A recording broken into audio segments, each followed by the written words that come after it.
Welcome to Comeza Podcasting Network, the podcasting platform of Comeza Global Online Channels, bringing you another episode by Comeza Radio Worldwide Podcast.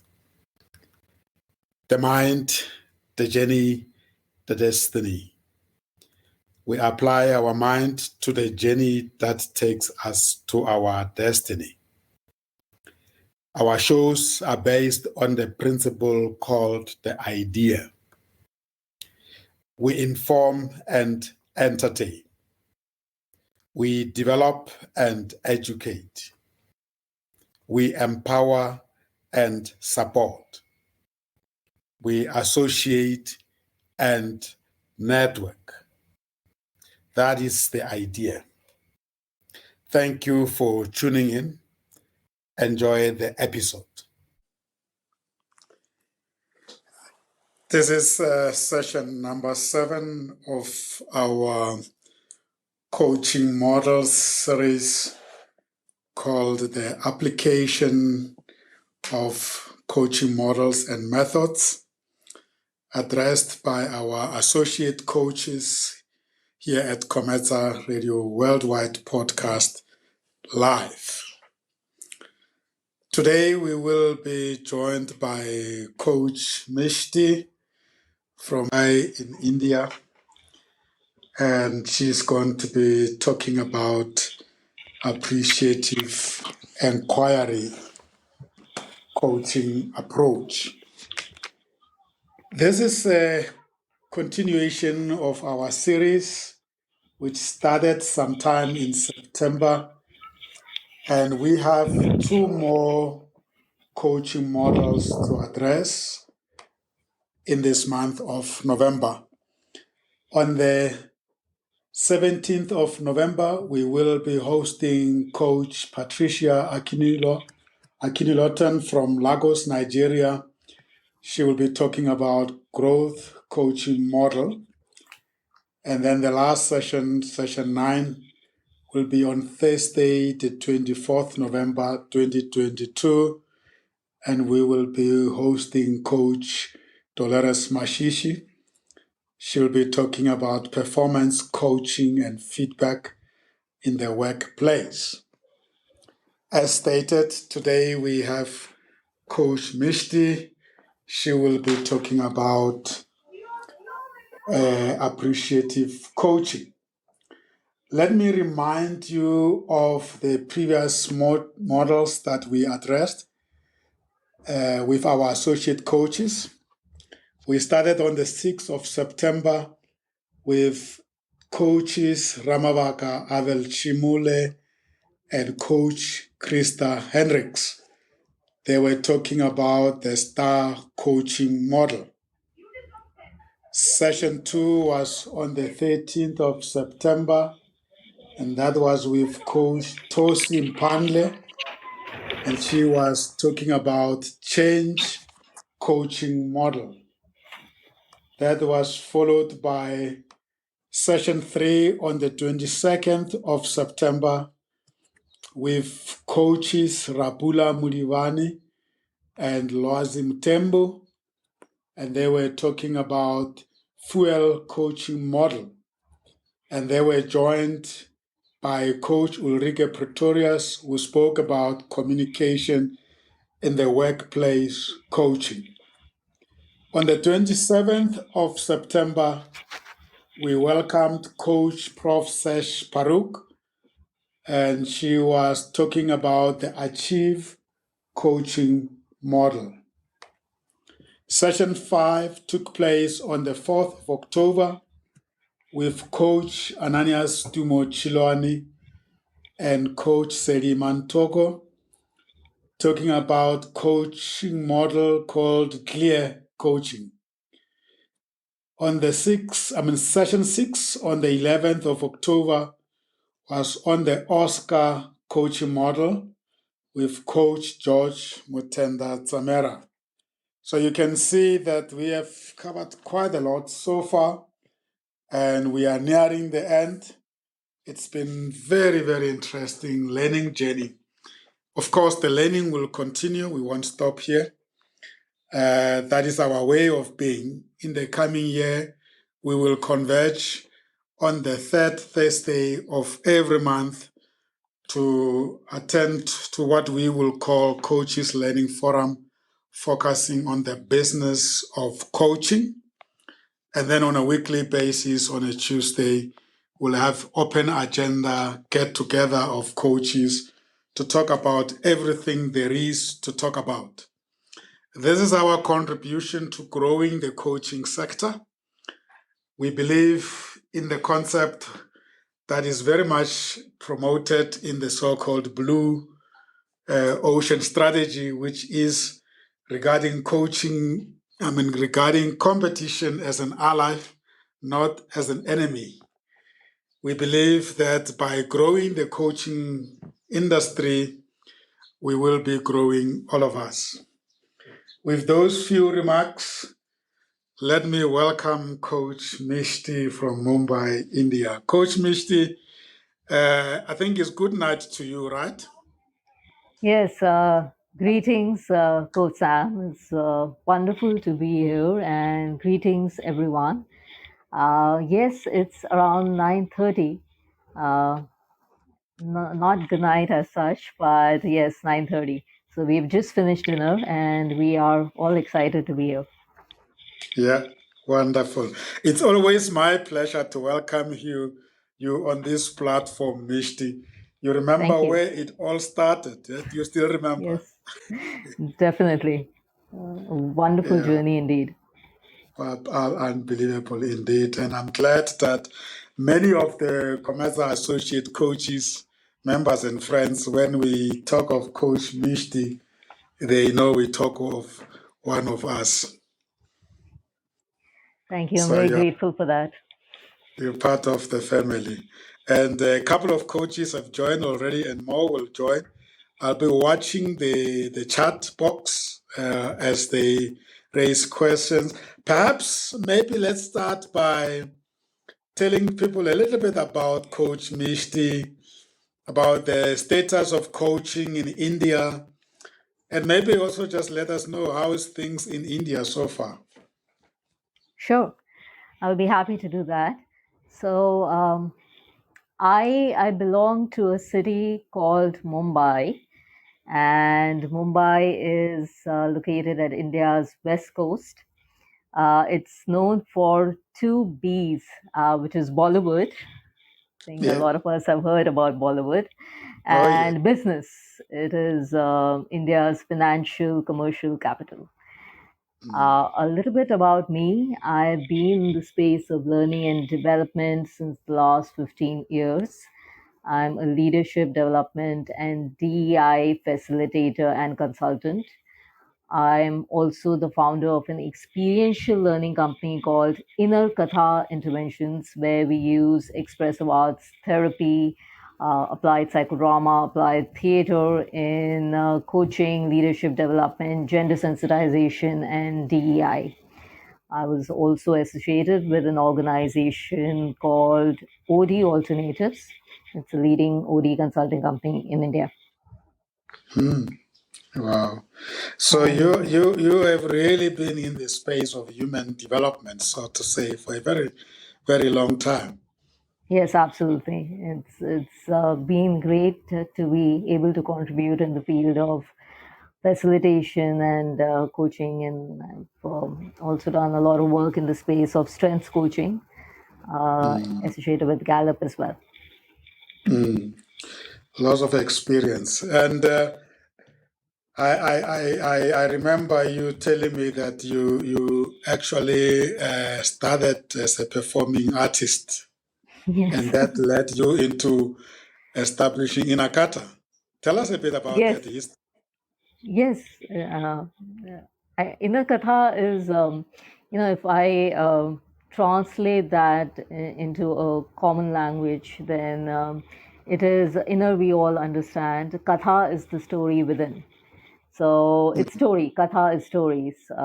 So it is essentially the story within. We all have stories to tell. As organizations, we have stories to tell. And it's about exploring those stories through using action learning processes and methods. We believe that metaphors and creative arts tap into the subconscious, they tap into embodiment processes, and they bring out a lot that's beneath the iceberg. So we get to understand what are the stories within and really appreciate that. That's what we're talking about today, which is appreciative coaching. So it's about creating a space of safety, support, and to be able to be seen for your successes, for your strengths, for your achievements, and for all that you would want to bring out there as leaders, as drivers of organization growth and success. Wow. Let me welcome coaches that have already logged in. I see Coach Ulrike, Coach Tosi, Coach Dolores. They are on the line. Welcome, coaches. Feel free to drop messages in the chat box. I will make Mishti aware of and respond where necessary. Now, you are basically an independent coach, consultant, facilitator, and then of course you worked with the OD alternatives. What do you do up to so far in the OD alternatives or with OD alternatives? So with OD alternatives, I've been working on leadership development projects for various organizations. Currently, I'm working for an agrochemical client where we are doing a strengths-based leadership journey. So I've developed a strengths-based leadership development framework based on the four domains of leadership. This is based on strength psychology and the Gallup framework. So we focus on strategic thinking, execution skills, influencing, and also relationship building. Uh, but the whole construct is again focused on appreciative inquiry, strength psychology, and looking at possibilities that can bring in a lot of empowerment and success in this space, where you come from a space of what can we do best by bringing out the best versions of ourselves. If I may sum up your agenda for today, I know the topic is appreciative inquiry. You're going to take us through that, and you will touch on the Gallup Strength Coaching, right? Yes. And Yes, absolutely.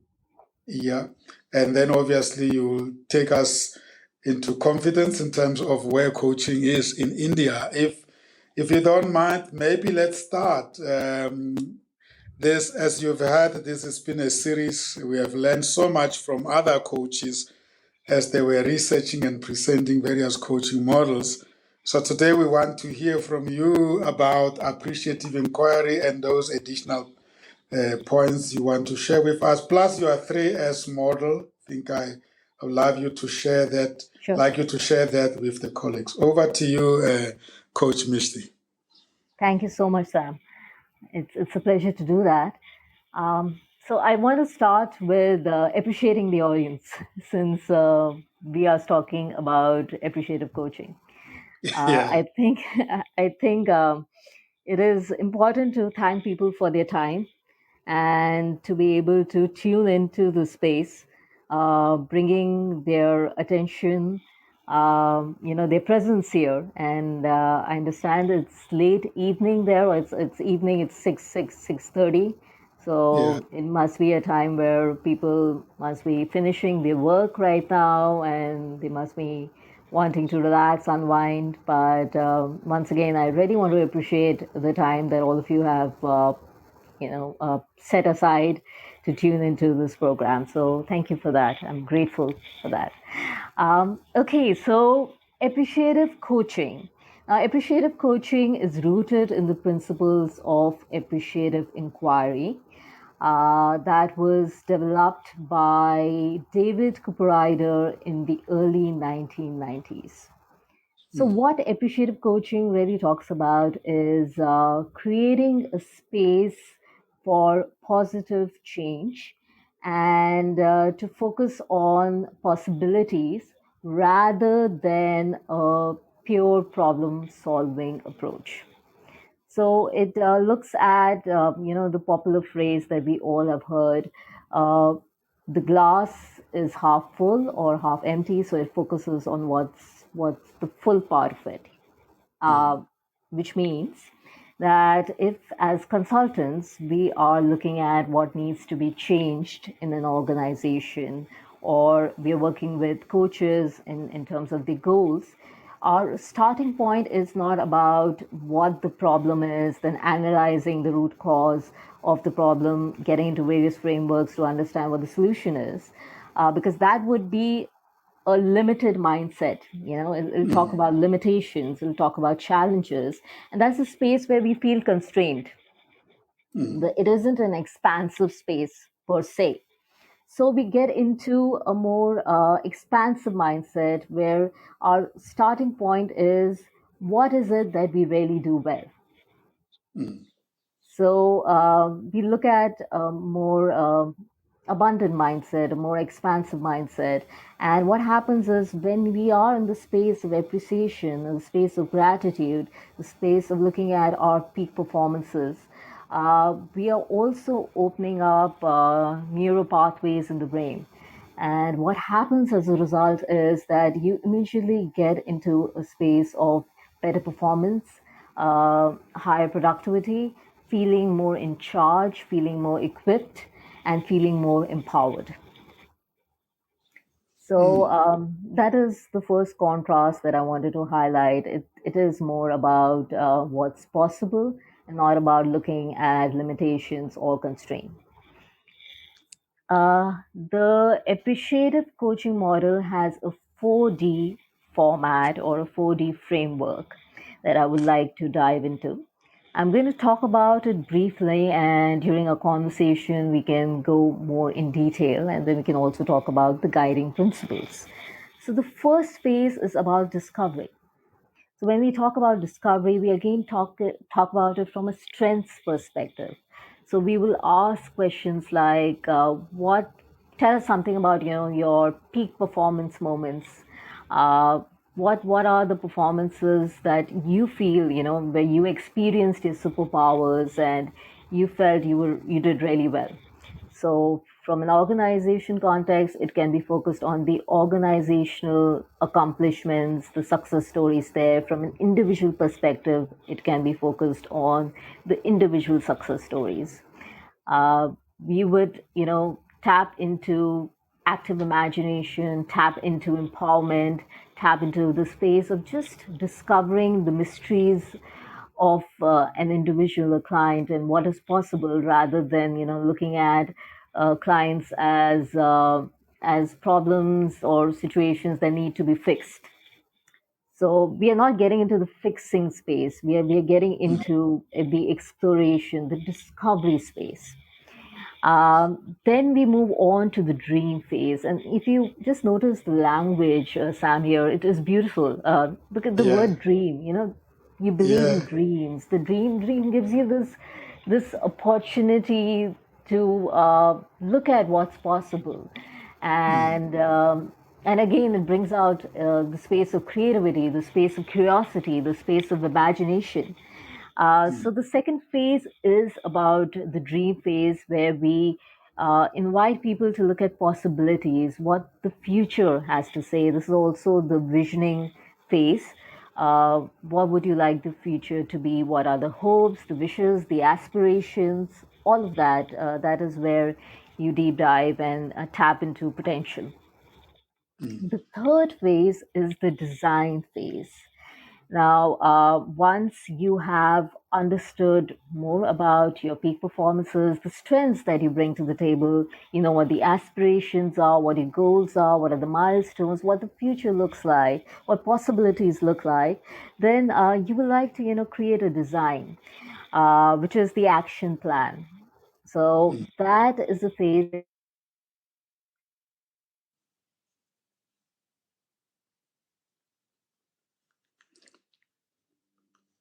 Are you there, Mishti? Can you hear us? Mishti, I'm not sure Able to if hear you me? can hear us. I think we seem to be losing you there. Are you able to hear me now? Yeah, we can. We lost you a little bit. We can hear you now.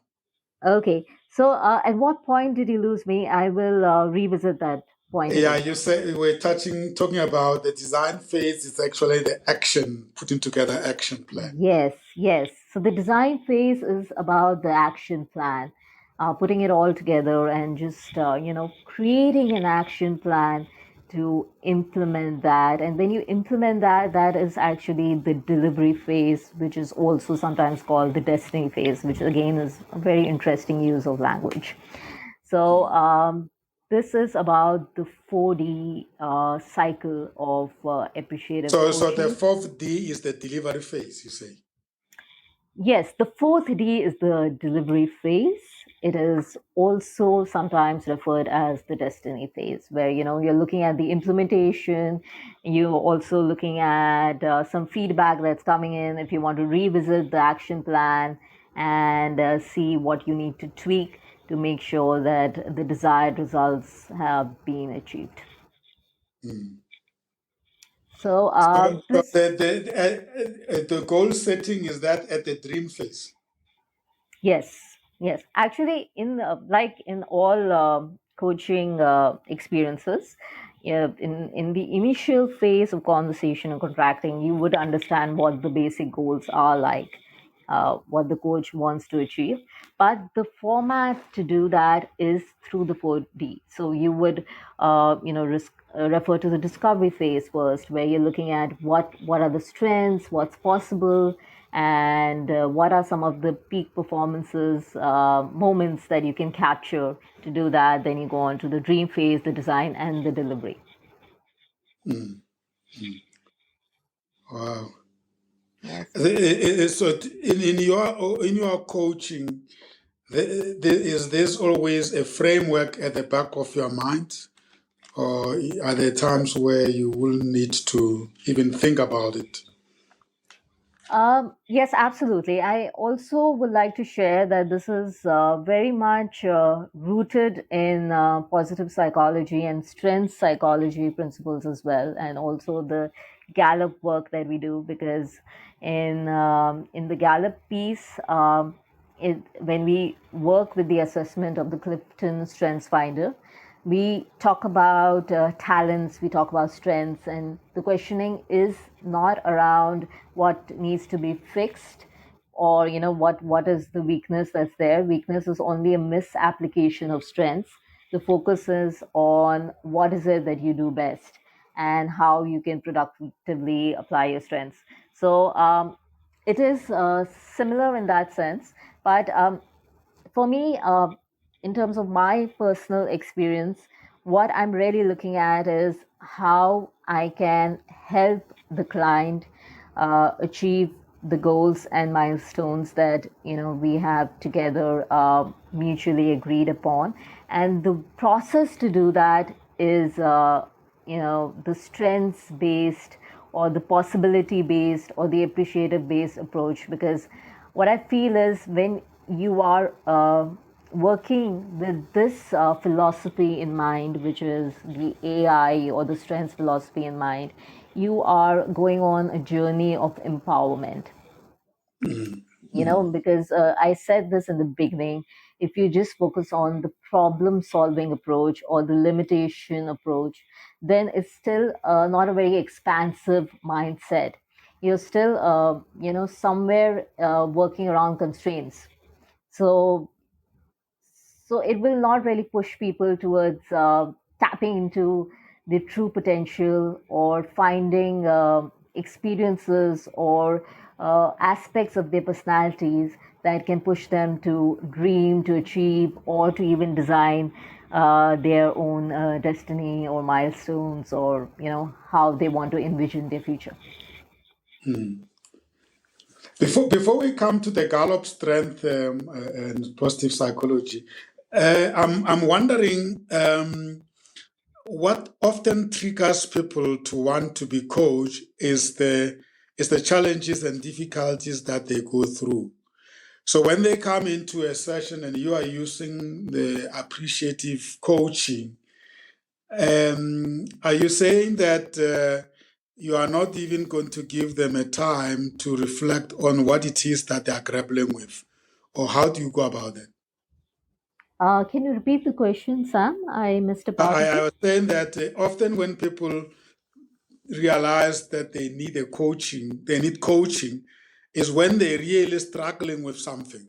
They have challenges Absolutely. and difficulties. Absolutely. So my Wonderfully question said. was, when they come into your session, wouldn't you be wanting them to tell you what it is that they're grappling with? At what point is that, during the chemistry session, or what? When do you do that? When do you get to be informed by what it is that they are grappling with?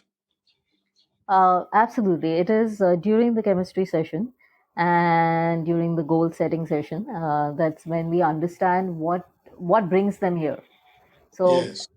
it's very important to know what brings them at a very fundamental level, why they're here. Now, Yeah.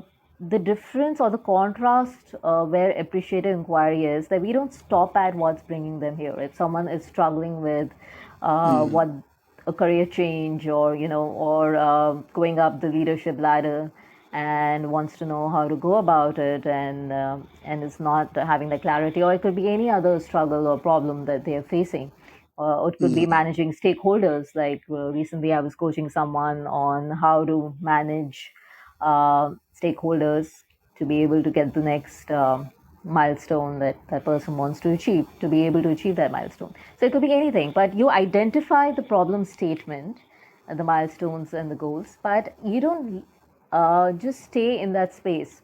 In order to dive deep into it, to be able to come up with perspectives which are client centered, what is useful is to use appreciative inquiry to do that. Uh, because you don't, someone who's struggling, you don't want that person to feel uh, a loss of power. You immediately Yeah. would want that person to feel a sense of empowerment.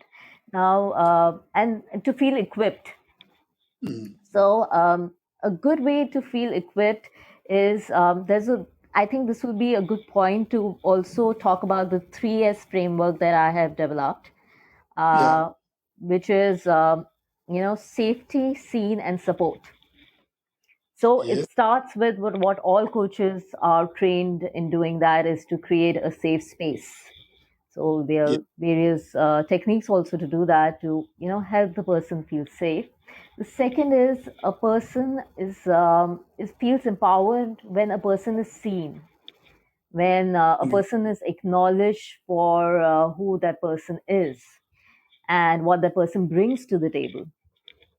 Yeah. So for the scene for aspect of it, we look at the strengths, like trying to help that person connect to the strengths piece, or through aspects of the person's personality that the person wants to bring forward to be able to achieve those milestones, which we also borrow from the work of psychodrama, where we talk about what are the roles that you want to bring out there to be able to achieve this milestone, or to be able to resolve this struggle or issue that you want to. So the roles are actually just aspects of your personality. It could be a courageous leader, it could be that, it could be a go-getter. So we use different processes to be able to tap into aspects of a personality that want to be seen right now, Yeah. and to be able to achieve what you want to achieve. So after that, it is also very important that there is some support mechanism that is out there, because like you said, if someone's struggling, you need support, right? You need that, Yeah. those pillars and support enablers to be do that, to be able to feel equipped. So there in the support parameter, what we look at is helping them see what the social atom really looks like. So which means, what is the social structure, support structure looking at? What are the relationships in their social environment that they can connect with, that can help them achieve what they want to, or the resources that they can tap into to be able to come out of the struggles that they are currently facing. So this is something that I also wanted to talk. There are various techniques to do that, but I thought I would just introduce them today. And this is Coach Mishti's 3S model, right? Yeah, this is the 3S model. Yes. Yeah. Yes. Wow.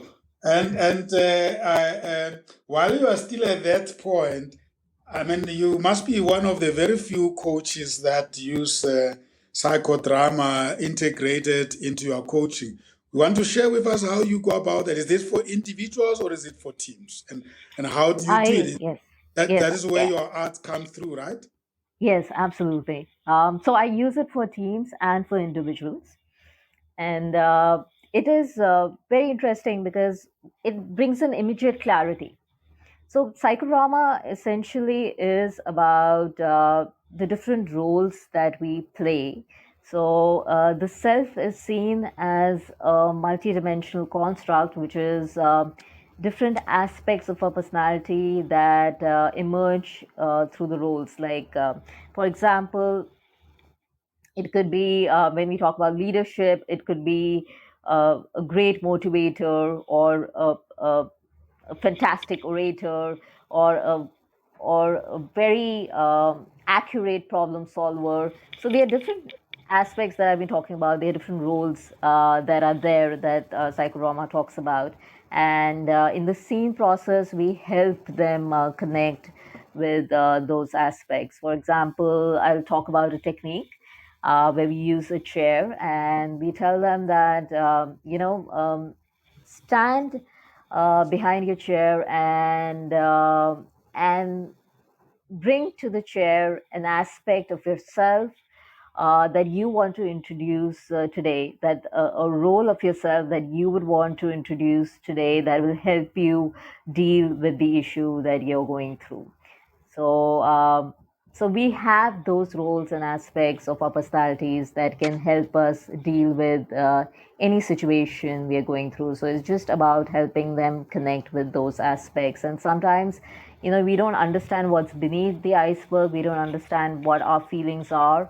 So we can have two chairs. One chair is the emotions chair, and the one chair is the mind chair. So we can just ask them to sit on the emotions chair right now and see what is the voice of the emotions chair about this particular issue. So if once they sit on the emotions chair, the feelings come out. So I'm feeling angry about this. I'm feeling frustrated, or I feel helpless. So all those emotions that are there beneath the iceberg, they come up. Mm. It's very common. I didn't know that that is actually what you would call psychodrama, but in the at the coaching school where they make you talk to yourself, but actually changing the positions. A Yes, boss, absolutely. Yes. a boss talking to the subordinate, and then you say, "Look, can you imagine yourself being the subordinate that is spoken to by you, the boss?" And then you will change and go and sit at the chair of the boss. And it's amazing how people actually change roles and how actually even Wonderful. the character, how they show up changes. Wonderful, Sam. And that process actually is called role reversal. So Yeah, role yeah, reversal. Yes, yes, yes. the role reversal. So yes, it's also something that we use in applied psychodrama. So if you want to have a conversation with your boss, and what we'll do is that you sit in one chair. It's the empty chair technique, and on the chair in front of you, you keep a piece of cloth or a cushion that that would concretize your perception of your boss. And then you reverse roles, you sit on the chair, and what is it that you want to say. And then from the role reversal process, you're able to enhance your empathy to a great level. You're able to understand things literally from the other person's point of view or shoes. So, or being in that person's shoes. So that really, I think, steps up empathy. It brings in a lot of clarity. So it's very useful. It's also called the empty chair technique that you would be Empty aware chair. of. Yeah. Wow. Beautiful. Beautiful. You wanted to link the appreciative coaching with the positive psychology and Gallup Strength Coaching. Not everybody knows the Gallup Strength Coaching.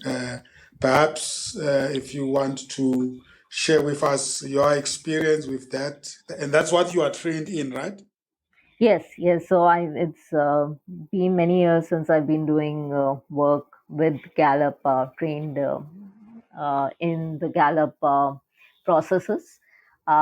Essentially, it is rooted in strength psychology. It talks about the uniqueness that every individual brings to the table, and it has so Gallup has developed an instrument with years of research called the Clifton Strength Finder.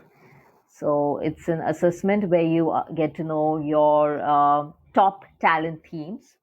Talent themes are actually the ways that you naturally think, behave, act, feel, and process things.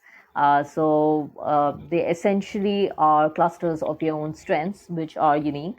And in the 34 talent themes, you get to know what are your top five, top 10 strengths in order, actually, because like I said, it doesn't really believe in the concept of weakness. It just talks about weakness as strengths, as misapplication of strengths. Yeah. So you get to understand if your what your top 10 look like, where you have strengths in strategic thinking, where you have talents in execution, relationship building, or influencing, and how you can use this and channelize this to create peak performances and success stories for yourself and bring the best version of you out there. It also helps in leading a very fulfilling life, increases employee engagement, and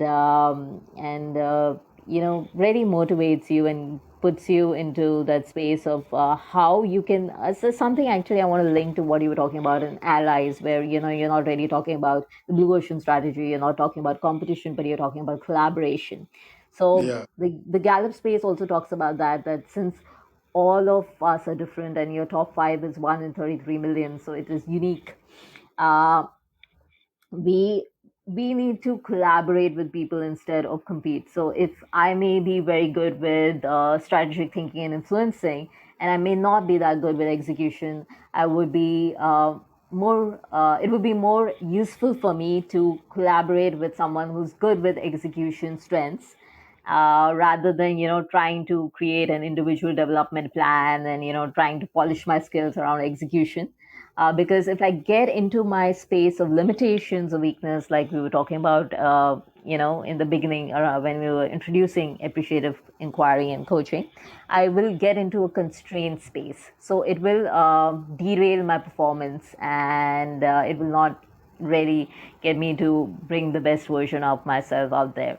So rather than focusing on those areas that are limitation, you collaborate with people who can bring their strengths to the table, and that's how great teams That are must formed. be very helpful for teams. Yes, it's very helpful for teams because, in fact, managers also get to know how to manage their teams effectively, and that's the project that I'm working with. That I was talking about, the project I'm working with the agrochemical client, where we have created an entire leadership journey on the strength psychology framework and the Gallup framework. So Mm, we are helping the leaders, the managers understand what their unique strengths are, really appreciating that, and how they can apply it in their daily work spaces to be more productive and mm. collaborate with people as well. So how long does the training for this Gallup Strength Coaching take? So there are different models and formats for that. there is a 4-5 day training, which is the accelerated model. And then you have to do a number of coaching sessions to get the certification. There's an exam as well. So that is the first format where and then there is another format. So there are different models, but it is at least in globally also, it is very well recognized, because Gallup keeps doing a lot of research in the space of employee engagement and even well-being, DEI as well. So it is Yes, useful. I know of their annual report on, I think it's employee engagement. Yeah. Yes, employee engagement. Yes, yes. Mm. So, and that is also based on the strength psychology concept, that who do you call a best friend at work? There are questions like that, and what do you need to perform better, or what is the assistance you need in equipment, resources. So it's a lot about, again, getting into the appreciative coaching space. There you are looking at what is possible, what is it that you really do well, and how can you really paint a wonderful future to the space of possibilities.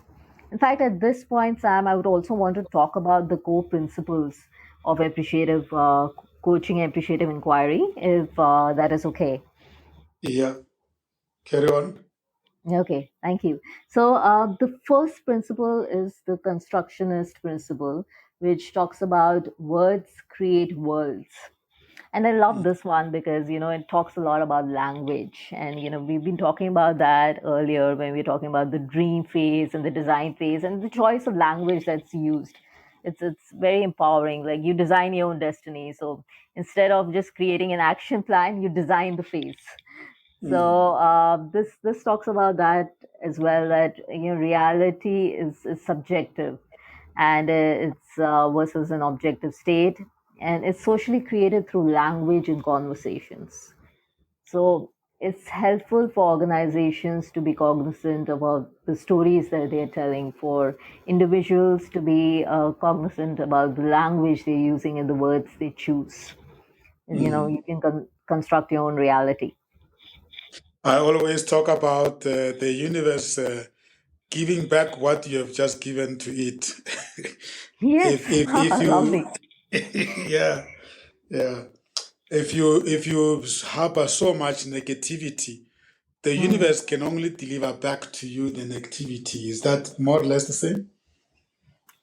It is here, though. This principle is, I agree with you. This principle is focused more on the language component of it, but Mm. it definitely does entail that philosophy as well. So the language that you're using is something that the language universe would also respond to, which is essentially constructing your own world through language and conversations. Like it says, words create worlds. So Mm. I think as individuals, and even during the coaching experience, just being aware, what is the language that we're using while we're coaching a client? What is the choice of words? Is it is it driven towards constraint, or is it driven towards possibilities? So Mm. what is possible? So I think this is something that I wanted to highlight. Uh, the other principle is simultaneity principle, which talks about inquiry creates change, and What do you call inquiry, it? simultaneity principle. Simultaneity. Yes, yes. So simultaneity principle, Mm. which talks about inquiry creates change. So it essentially is talking about inquiry as an intervention. That the moment we ask a question, we're curious. We ask a question, we begin to create change. Mm. So it opens up the curiosity quotient, and the ability to challenge status quo, to challenge assumptions, to ask the right questions. Uh, so that is another principle. The third principle is the poetic principle. We can choose what we study. So teams and organizations are like open books.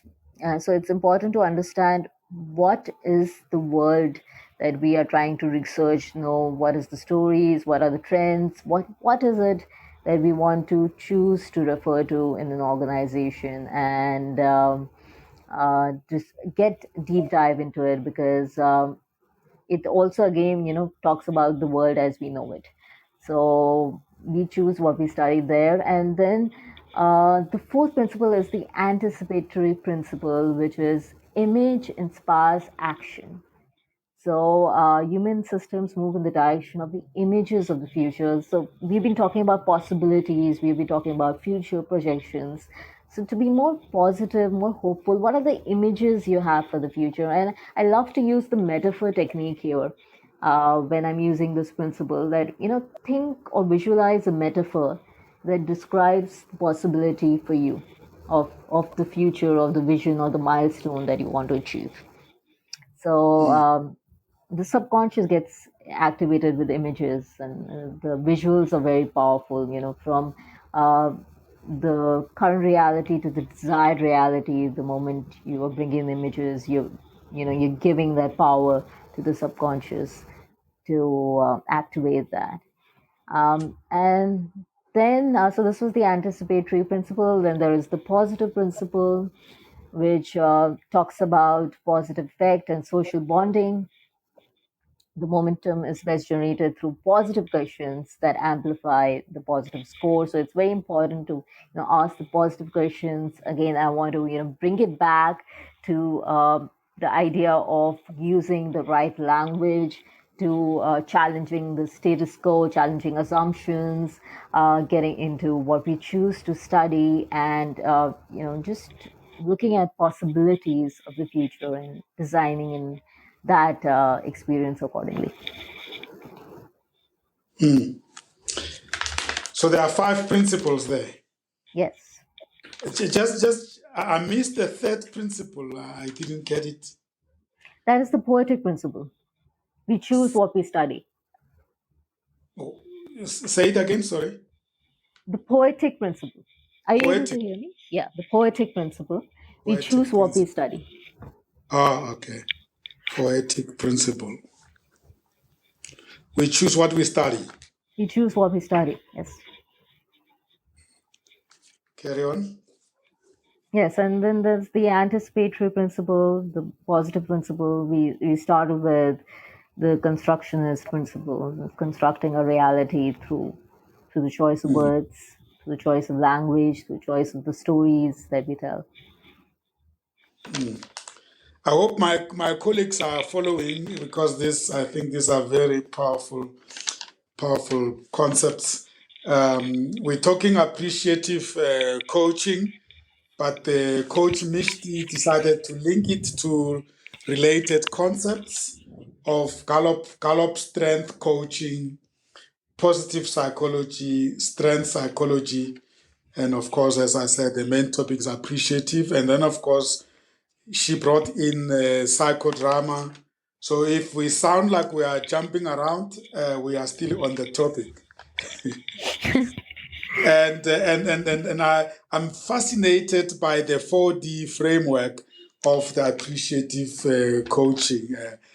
And then I agree with you, Mishti, that the language is beautiful when you look at those 4D framework elements: Mm-hmm. discovery, dream, design, and destiny phase. So Yes. that's what really makes me strongly gravitate towards the idea of it being very similar to positive psychology, right? Mm-hmm. Mm-hmm. Absolutely. Um, Again, with strength psychology or positive psychology, strengths. It's talking about what is it that we can do best, and what Mm, is it that we do best actually, and looking at data, stories, past experiences, success episodes that spell that define that for us. mm. So what we define creates a defining moment. Yeah, yeah. So when you were researching this, was there anything that you discovered that you didn't know of earlier on?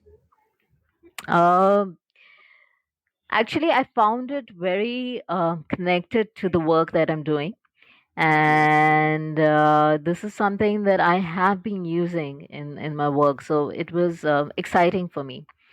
Mm, What I really liked was the anticipatory principle when it talks about talking about images of the future, and how I could link it to metaphors as well.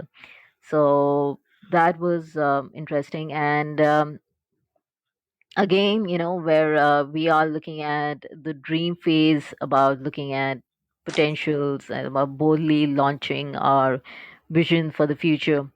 So that these processes are something that we have been working on. There are various visioning tools that one can use to design this. So this was very connected and very interesting. mm. Yeah, Dolores has just sent a comment in the chat box there that says, great concept. I was getting a bit confused with multitude of principles, but I now hear the connection, influence, and the main psychology it draws from. I hope we Okay. clarified that a bit, because I also wanted to be cautious that we don't confuse rather enrich. I understand. I understand. Yeah. The multiple concepts that we've touched upon. Yeah, yeah. By the way, with all the models that we have touched on, I find myself so empowered because since we started this series, I find myself sitting in a session and having to dip into a particular model without necessarily actually confusing the client. So it just shows that not one particular approach or a model can be the only one we use. In the middle of a session, you could borrow from some of these things. Of course, for the client, it's not important to know what we are using. For the client is to be assisted, right, Coach Mishti? Yes, absolutely.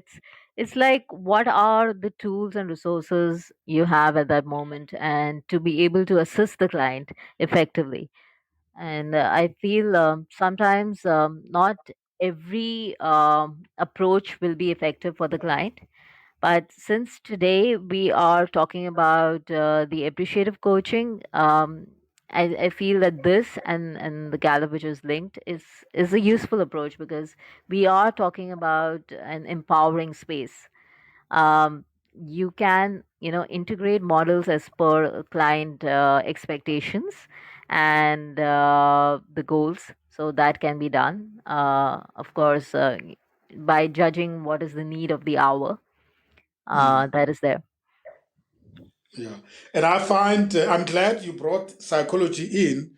I think it's a known fact that coaching borrows a lot from psychology. And I mean the positive psychology being one example, but many other uh,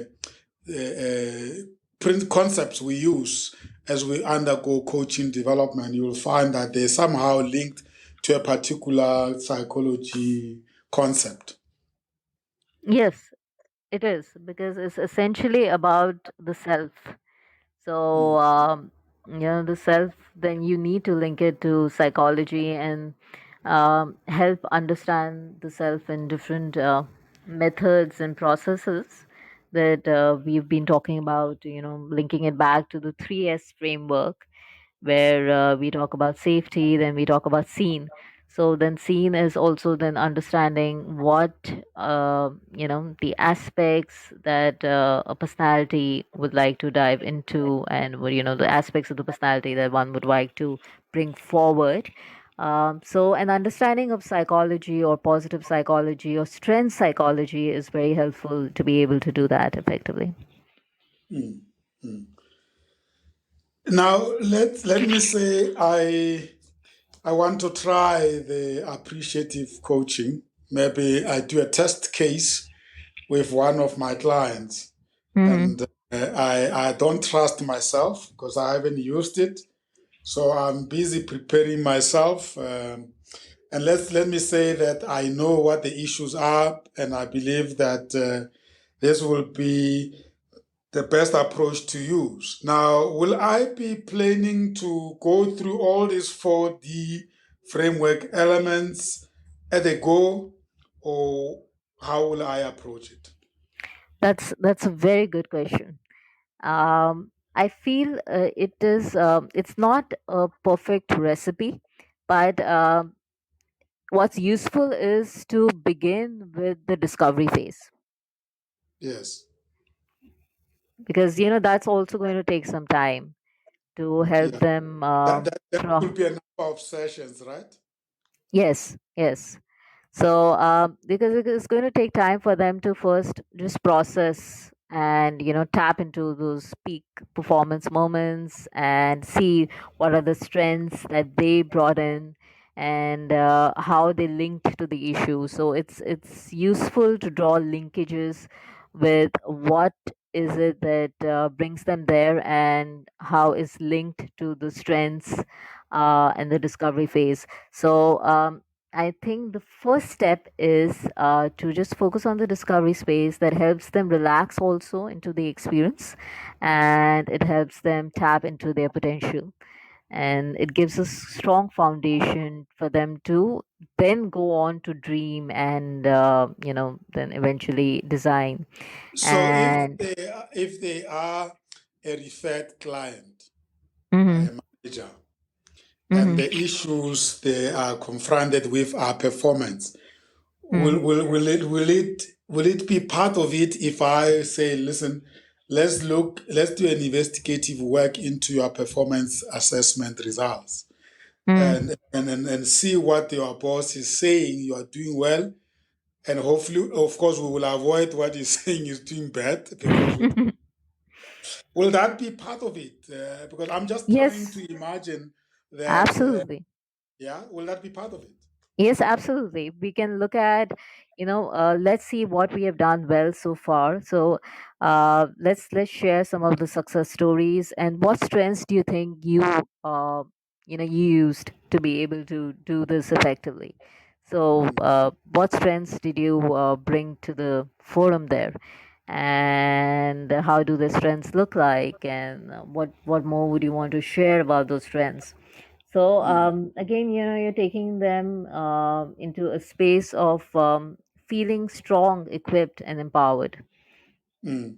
And I assume that if it is a matter of the organization or the department doing well and they hmm are struggling, it could be also be helpful to look at the performance of the organization and say what do you think your contribution has been to the performance of the organization, right? Yes, yes, yes. That's how it is, because if we begin with what they have been struggling at and what the challenges are, then they may also get a little defensive. So that's not a good starting point, because it won't be a good space to break the walls, Mm, and to create that comfort and trust, and motivation. mm, mm. So Just why I'm asking this, I'm just thinking sometimes those who use activity based coaching may want Mhm. to know these specifics, because sometimes you can't talk this theory with the client, but you can make them do something that helps them break through. I'm just thinking, for instance, now that I've understood what you have presented, that once they have now come to terms with the discovery things, and you want to go into a dream, they might not be able to talk it, but you may make them do certain actions associated with goal setting that makes them realize that they have ambitions. Yes, yes, definitely. See, once they have been able to, determine the strengths during the discovery phase and what has worked well for them, and celebrate those success stories, uh, then it gives them the opportunity to be able to use those strengths and use all the data, the stories, everything that came up to recreate experiences, or to be able to get into the dream space. So you I feel that you can't get on to the dream phase unless you've done enough of discovery. So you need to, the starting point is connection with what's best and what has worked best. um, like you said, it's not really important to label these phases. Yeah. um, yeah, we don't really need to get into a session and just say that we are now getting into the dream phase, though the language is powerful. And if you look at the first statement, is the constructionist principle, the language is important, so we can just use the word dream, or what the aspirations are, what the dreams are, what the future is calling you, what is it that you see. And there are various activity based methods that you can use, or visioning or vision board, to be able to do that. Images, to see what is it that you want to put your aspirations, how do you put your aspirations out there. Visualizations, Mm, again, creative visualizations is another technique to be able to do that, and so on. mm, mm. What is so beautiful with the conversations we are holding is as coaches is that the reality is that we do get nervous ourselves when we feel we are not equipped with concepts and actions linked to that. So I agree with you. We don't have to label these things, but we have to hold them in the background to be able to really assist the client. To know that you want this client to dream big, but you know very well that that is a model you are following. You are not going to tell them that you have dreamt very big. I'm glad. You're just going to say, look, we now know where we are heading to or what the future could be like. Yes, absolutely, absolutely. So the idea is not to get constrained or stuck in concepts, because what Mm, happens is, sometimes we take the theory too seriously, yeah. and yeah, and we feel, because we have are we applied because these steps? because because as coaches we are scholars, Mishti. Yes, yes, right. But the theory is a foundation to be able to create an experience. Yeah, So, like in coaching, we use the word essencing, the essence. What is yeah, the essence of this concept that we want to bring to the coaching experience? So, yes. what is the essencing of dreaming, discovery, or the design phase? And Mm, the idea for it is to let it flow, um, not yeah. hold on to anything, because a lot may emerge from what the experience with the coaching would be at that moment, what the needs of the coachee are. When we are fully present, something else could emerge at that point. In many cases, that's the case. Yes. There's a chat. There's a message in the chat from Coach Chuma. Hi, Mm-hmm. Coach. How similar or different is appreciative coaching to a problem-solving approach? I think he came a little bit late, so we might Um, just accommodate him there. He yeah, says, sure. how similar or different appreciative coaching to a problem-solving approach where you have to identify the problem, conduct a Mm-hmm. course analysis, brainstorm solutions and analysis, develop action plans. You want to just bring him along there because he wasn't Yes. here when you. Yeah. Yes, absolutely. So there is a slight contrast to that when it comes to appreciative coaching, because appreciative coaching, the starting point is not to really focus on the problem. And of course, you would like to identify what the problem statement is, but the focus or the approach behind that is looking at what we do best, and not really, stop there. So once you know what the issue or the problem statement we are looking at, it will look at what is it that we have done best so far. What has worked for us, what we have done best, and you can do the root cause analysis. All of that can be done, but the direction that will be used is, okay, if these are the problems, the solutions that we're bringing to the table, the approach would be more towards looking at possibilities, what the future hold for us, what are the strengths and the resources that we can use to be able to resolve this, and design and deliver that and implement the design plan. So the the approach would be different. The approach would be more towards constructing what we want to, and what is the reality we want the client, or the world we want the client or the organization to create for themselves, based on their aspirations, based on their goals. And then you can link all of this to that, but not just focus on that. So maybe the approach or the psychology behind it would be slightly different. Mm, mm. Beautiful, beautiful. Yeah, wow. Is there any other concept or theory under the appreciative coaching that you want to cover? Or is it all? No, I think we have covered the basic concept and how it really flows, and we've also spoken about the connection to the Gallup process and the Gallup model of strengths-based psychology, the Clifton Strengths Finder. I'm just revisiting this for people who have joined late.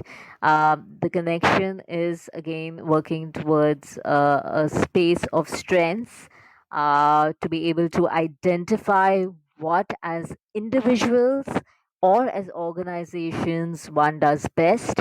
From there, move on to what are the possibilities using the data that is there, the stories that are there, to create possibilities, aspirations, milestones, goals for the future, design that. And in the delivery phase, you look at how you can take feedback to revisit certain things and keep implementing that. So we've spoken about that. Then we've spoken about a lot of techniques, right, Sam? We've spoken about a lot of techniques today. We spoke about the empty chair. We spoke about role reversal while working with clients. We spoke about how you can use metaphors. In the dream phase, we also spoke about vision boards, creative visualization, and the other things as well.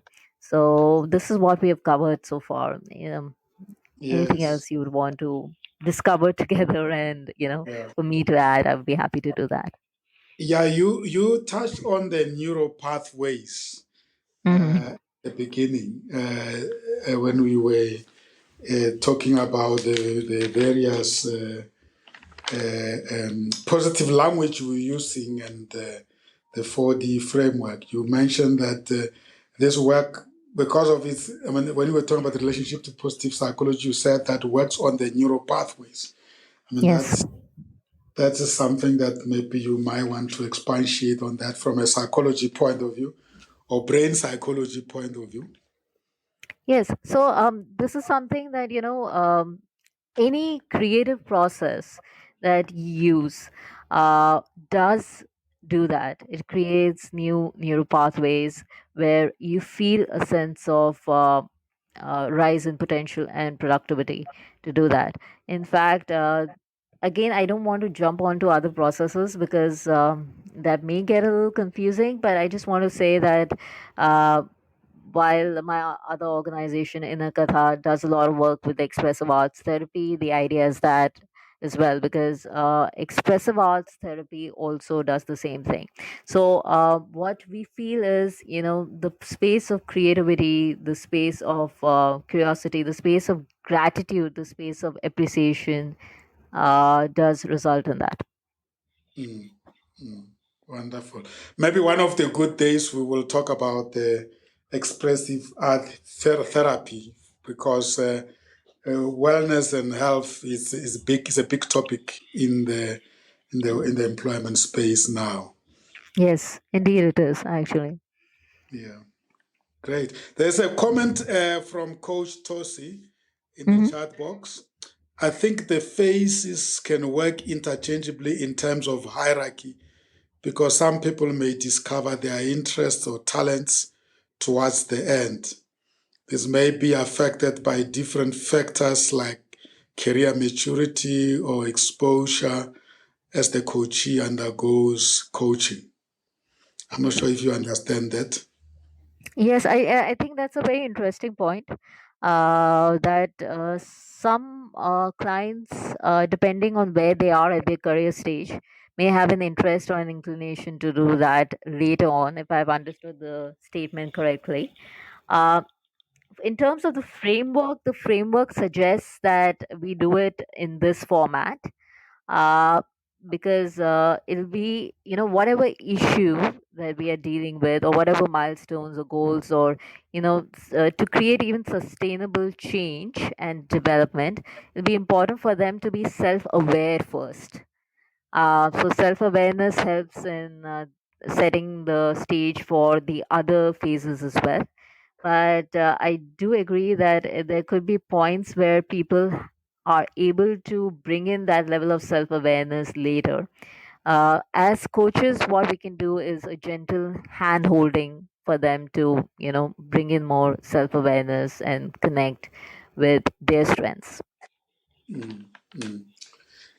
Great. Let's also acknowledge Coach George. I think he's one of those joined a little bit later. He did mention that he was having some power connection challenge, but he's here. So, Coach Greetings, George, George. we can see you. If you have any comments, feel free to do so.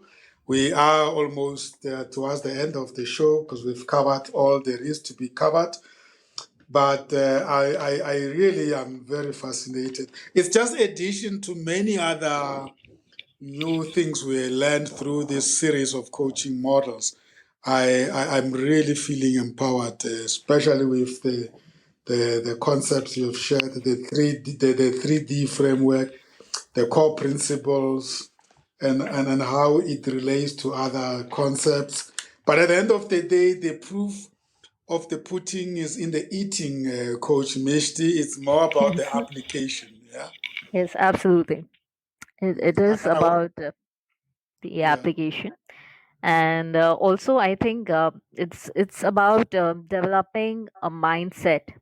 I think Mm, appreciative coaching is a lot about the mindset that we would like to develop yeah. as coaches and professionals in this space. Mm, mm, So do we want to create a mindset that supports strengths based approaches, that supports um, the attitude of gratitude, appreciative spaces, and the glass is not about half empty, but it's about the fuller aspects of the organization, about life, and what prospects that the organization or individuals can develop into. So it's where I started this at the beginning of the conversation, that this it's a more expansive space. It's more about connection also. Sam, if you look at that, this is also a space about when you talk about seeing someone, the 3S framework that we spoke about, or safety, seen, and support. It's and you appreciate the strengths, you discover things together, you dream, you design. You're also establishing a stronger connection or a rapport with that person. And um, and, and forgive me if I'm not saying it right, because this is the language that I'm borrowing from the culture. It is sawabona, is it? I see you. Saubona, yes, I see Yeah, you. yeah, I see you. Yeah, So yeah. isn't that about that? It's about I see you. I see you for the strengths that you bring in. I see you for who you are. I see you as an organization for your organization DNA. Your organization success stories, the organization contributions, the individual contributions, the talent contributions that are there. So the starting point is always that the greeting is about that I see you. Mm, I mm. see you, and Very we much, discover very together. much, very much similar to concept of, you affirm people, whether they are aware or not of their strength, but you actually mention the strength and then you affirm them, and that must be doing magic to Mm-hmm. them. Mm. I actually Yes, had a absolutely. session. I had a session today, Mm. and I found myself doing more of affirmation and motivation, because sometimes when the companies are not really affirming the people, people feel that they are not adding value. But if you know that their leaders appreciate what they're doing, and you bring it across, they appreciate that. But it's always better when it comes from the boss himself or herself to the Yes. subordinate. Yes, absolutely. I think appreciation is a very important part of leadership, and to be able to acknowledge people for their contributions is very important because um, again, if you're only focusing on the problems or the limitations, you're also dabbling into that space of anxiety, right? Yes.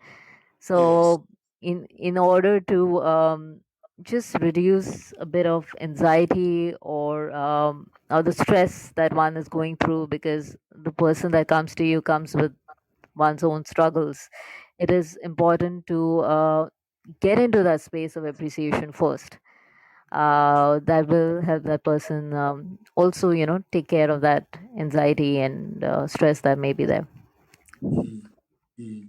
I found the conscious engagement model for organizations that are trying to create people-centric culture being quite also another concept that speaks to what you're talking about. It's all about that positivity. And when they say they want to become people-centric, they don't necessarily mean that performance is out of the window, but Yes, absolutely. they are saying that profit alone is not enough. Mm. Yes, I agree with you. And what I feel is that we are not trying to ignore, the elephant in the room. Yeah. So, yeah, we are not trying to ignore that. And that should not be the case when you're doing appreciative inquiry or the 4D process. The idea is to acknowledge, what is not working and acknowledge what the issues are, but not let that fill the room. Uh, Come up with a format that makes people feel equipped to be able to deal with the challenges effectively. So I feel that this format is very useful for that. There's a chat book, thanks. There's a chat message in the chat again from Coach Chuma. Can you, Mhm. Coach, if possible, share one of your case studies where you applied the AC4D coaching? Yes, sure. How do I pronounce the name? Is it how Chuma. do I pronounce Chuma? Chuma? Yeah. Yeah. All right. Um, Hi, and thank you for your lovely interaction so far. It's been wonderful to see all these questions in the chat box. And yeah, in terms of the case, I'm again linking it with the strengths based project that I'm doing currently. There is a group coaching format that we have, an individual coaching format that we have after every facilitation that we do. So if we are doing something, so the first one that we did was on relationship building, and after that we had individual coaching and we had group coaching as well on that, where I did use, because I was also researching on that, I did use the 4D format where I helped them discover what were their relationship strengths that they used, to create more stakeholder relationships, and how did they go about it. So what were their success stories in stakeholder relationships, and if they could share some of those. So there was a lot of excitement in the room, when we were doing the group coaching as well as the individual coaching. They felt excited, and they felt happy to be able to share that. And I could see confidence. I could see a sense of confidence because before that they were, a little. At least in the individual coaching, there are a lot of them who are not very strong with communication as well. So there was a bit of hesitation, nervousness, but I could see a shift in the confidence levels immediately when we were doing the discovery phase. And I did not label it as discovery phase, it was just the art of questioning and just helping them tap into their strengths and success stories. And of course, we Yeah. have, yes. Yeah. Carry on, Mishti. Yes, and of course, we have used the dream phase as well because we've used a lot of visualization activities here. in strategic thinking, and even because we did that program as well.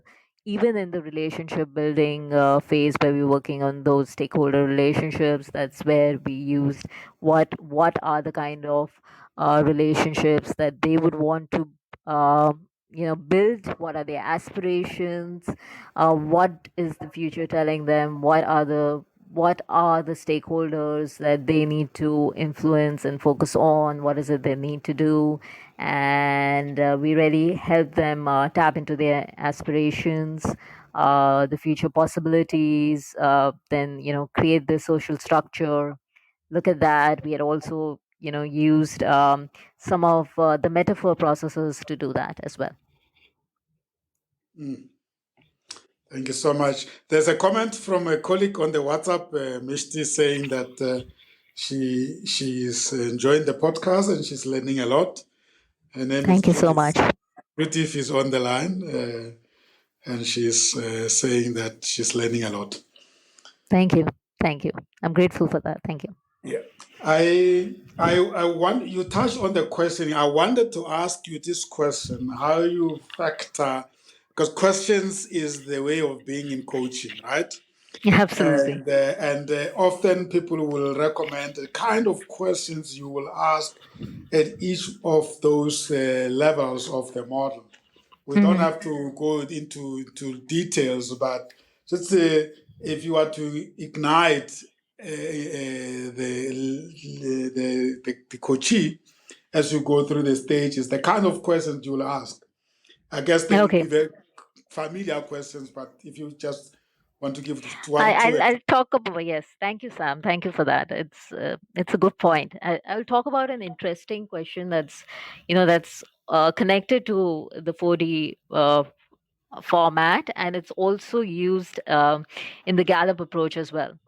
So if it is any particular situation you're dealing with, and we'll say, for example, we were to have a meeting right now of your strengths. Your strengths are having a brainstorming session, and your strengths wants to invite one strength of yours that yeah. will help you resolve this issue or help you support in this issue. Which strength of yours would you like to invite into the room or into this brainstorming meeting right now?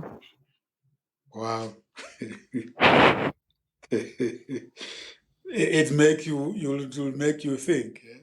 Yeah, it'll make you think. So yes, for example, I'm struggling with my relationship with my, because we were talking about stakeholder relationships, and so I'm just going to connect it to that so that we are not too divergent in our conversation. So if I'm struggling with a stakeholder relationship right now, and I know what my strengths look like because I've done that exercise through the discovery phase.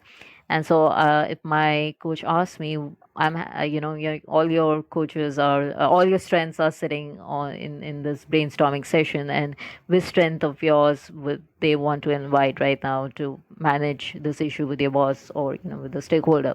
So probably I would say that my strength of relator, my talent theme of relator. Now, relator is a talent theme or a strength in the Gallup framework, which talks about the abilities or the competencies to connect with people one to one, to be able to build more trust with them. They are the kind of people who have long term relationships, so they're more about social depth rather than social width. So they would have fewer relationships. They focus on quality rather than quantity, but have really deep conversations and deep connections. So in order to resolve this issue that I'm having with my boss or my stakeholder, I would bring in my strength of relator right now into the room in this brainstorming session. Okay, so what can relator do right now to help you with this? So what are some of the actions relator can take? So what the relator in me can do right now is probably try and understand my boss's perspective, or where my boss is coming from, or try and have more opportunities for one-to-one conversations with my boss, trying to understand a little bit more about him, his personality, his needs, his fears, everything. So get more into the social depth here. So does that make sense? Yeah. So these strengths in the Gallup Strength Coaching are being labeled, right? Yes, they are labeled. Yes, yes. So relator is one of the relationship building strengths. The reason I spoke about relator is because we were talking about that conversation earlier. So I just wanted to keep that connection alive. Mm, mm. Wow, great stuff. I think in terms of the concepts and the application, I'm quite covered. I'm not sure if there's anybody in the among the listeners who wants to drop any question in the chat box. But this was really very enriching indeed. And it almost sounds like we are about to reach the climax as we go into the last sessions of the series. As I Mhm. indicated, we have two more to come, and it just get better by every time we have one model introduced. So I don't know whether you've had the opportunity to listen to some of the podcasts on the previous models, but you probably know quite a number of these models. But they are Yes, all they are all on the podcast, and yes, that's really the beauty of it. You can revisit them. I think they are part of our lifelong learning, especially those of us who are coaching every day. You always want to remember some of these models because situations presented by clients are different indeed. But what yes, I what I what absolutely. I really would like to share with the colleagues or to encourage us is I've seen how liberating it is. The more of these models you know, when you are going into sessions where you really don't know what to expect. And then I'm no longer nervous when I go into sessions because I know when issues come up and I dig into my bag of models and concepts, I will come up with something. Not to trick the client, but just to engage the client and meet them at the point where they are. And therefore, over and above supervision, continuous learning like the way we are doing is really very, very empowering. And I think it capacitates us to really help our clients because for us it's just coaching, but for the clients, there are issues that they have to resolve. That's wonderfully said, Sam. In fact, the words that you use, liberate, ignite, it really reminds me about the constructionist principle that we spoke about, Yeah, the power of language in our yeah. conversations. And, while we close, I would like to appreciate you for that, for using these powerful words to create that impact.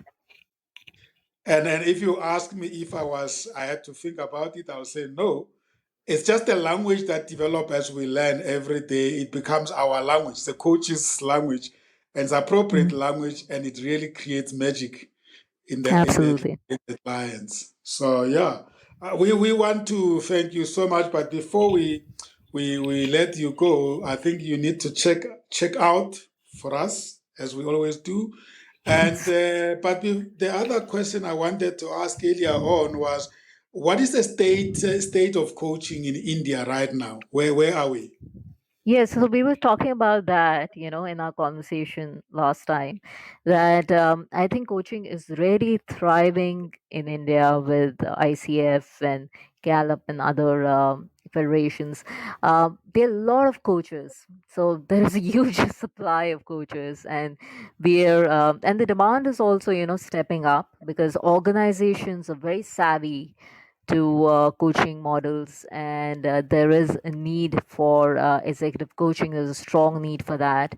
uh, People, professionals are also waking up to the benefit of coaching, also life coaching that is there. So professionals are seeking coaching as well.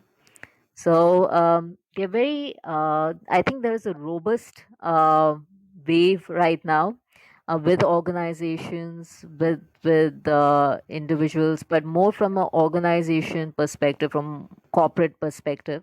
The only thing which I think I mentioned earlier was this: there is a strong supply of coaches. We just want and hope that the demand steps up so that coaches get enough work and Mm. they're able to really contribute effectively. And what type of coaches are there? Are they all different kinds? Life, business? Yeah, yeah, absolutely. So in terms of executive coaching, you have a lot of coaches in house as well, because organizations train they are HR personnel and the L&D professionals in coaching, so there are formats for this. So Mm. that is there. The internal coaches are also there, but external vendors, external coaches are there, executive coaches are there. Business coaching, yes, is also coming up in a big way. There are a lot of Gallup coaches. Strengths coaching is there. Life coaching is, I won't say is that organized yet, because it is a lot of people who are in the healing space also tend to do that. So I won't Mm. say that that is very organized, but life coaching is there. People feel the need for coaching. At least in the corporate sector, professionals feel the need for coaching. Mm. You mentioned that earlier as well. There's a focus on well-being, so and wellness in organizations. So people are hiring coaches to be able to support their employees for that as well. A lot of people come to India for health and wellness interventions. I don't know whether it's coaching per se, but there is quite a number of specialists in that space. We get to hear that. Yes, not So all is coaching. I agree with yeah. you, Sam. Not all is coaching, because there are different industries that support in that. But yes, the coaching is getting very organized. uh, Only I would say in the health and wellness it's not as structured. Mm, mm.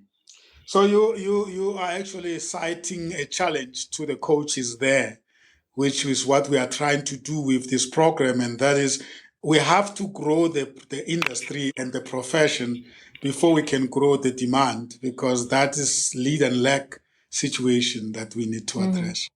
Yes, yes, absolutely. Yes, it's to be able to balance the demand and supply equation, so that Mm, people are able to contribute effectively and get enough work as well, because all these certifications are very expensive. mm, So, to be able to bring in that ROI is also important. mm. Great. But I'm universities are gonna also waking up to it now. Universities are also waking up to it. So I think many sectors are. It's just I agree with you. There's a need of education for people to understand the importance of coaching and let the business thrive as a system. Yeah, yeah. The one organization I work with, their vision is to democratize coaching, because Mm, the reason why it's sometimes that slow to take off is mm, it's been perceived as being reserved for the C-suite, the mm. executives, and Yes, and, beautifully and said.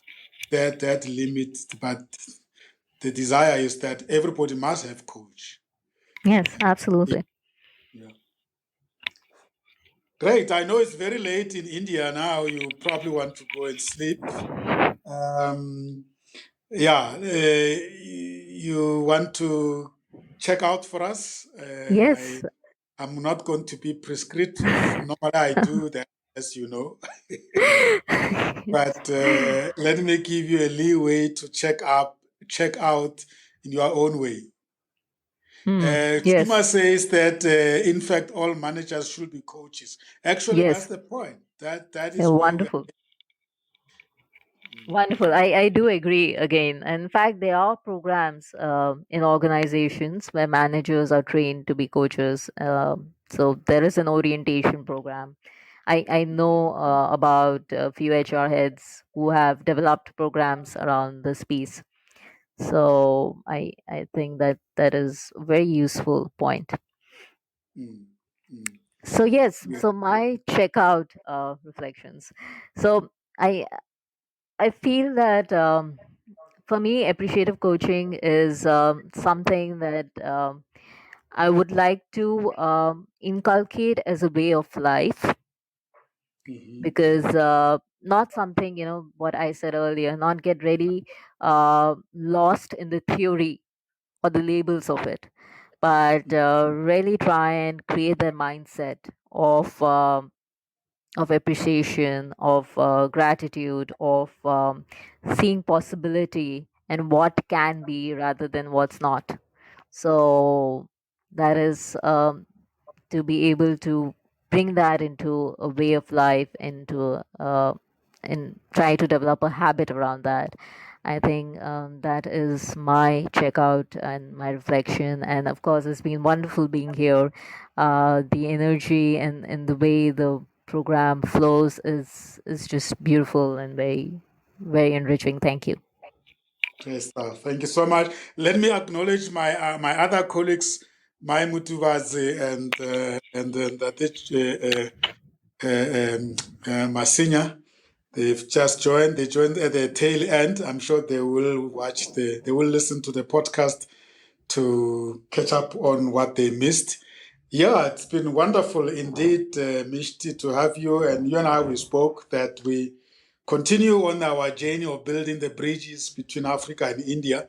So that mission hasn't been achieved. And by the way, the colleagues might not be aware that you were born in Nigeria, and we have a Nigerian home girl of yours coming next week. I mean, Oh yes. Yes, absolutely. Yes, yes. Just to clarify, I was in Nigeria till about the age of 5. I was born in India, but yes, after that I did move to Nigeria, and I'm very excited to tune into that session. And there's always this lovely connection with the community here. I just love being here. The energy is beautiful. So thank you, Sam, and thank you all the wonderful coaches for taking our time, tuning in. I'm very grateful for that. Thank you. Beautiful, beautiful. Just as a reminder, once again, on the 17th of November, 1800 hours South African Standard Time, we will be talking about the Grow coaching model. This is the foundation of all the models, and our associate coach, Coach Patricia Akinolotan from the EZ Coaching in Lagos, will be our guest. And then on the last of the last is session 9 on Thursday, the 24th November, same time. Our very own coach Dolores Mashishi will be closing with the performance coaching and feedback in the workplace. So a nice lineup our way. Of course, we still have entrepreneurship development in Dawa with our friend Jine Young and her guest Michelle Snow. We have sent that communication. I think it's on the 15th of November. So lots of great shows before we end the year. Mishti, all the best in India. Thank you so much. It's always appreciated, and please take care. Thank you so much, Sam. Thank you. Great. Goodbye, Good colleagues. evening. Good night. That was our episode at Comeza Radio Worldwide podcast. My name is Sam Zima, your moderator, facilitator, and executive coach. I invite you to subscribe and follow us at comezaradiopodcast.com or any of your favorite podcast platforms and receive notifications when we go live or publish new episodes. To become our member and enjoy the benefits associated with that membership, you may apply online at www.comezaclub.africa. The other services of Comeza may be accessed at www callcenter@comeza-goc.com, or you may write to us at callcenter@comeza-goc.com. Call center is spelled CALLCENTRE, and it is callcenter@comeza-goc.com. You are welcome to give us a call during working hours, Monday to Friday, at telephone number +27 11974 5612. We are available on all social media platforms. Take care, be safe, and goodbye.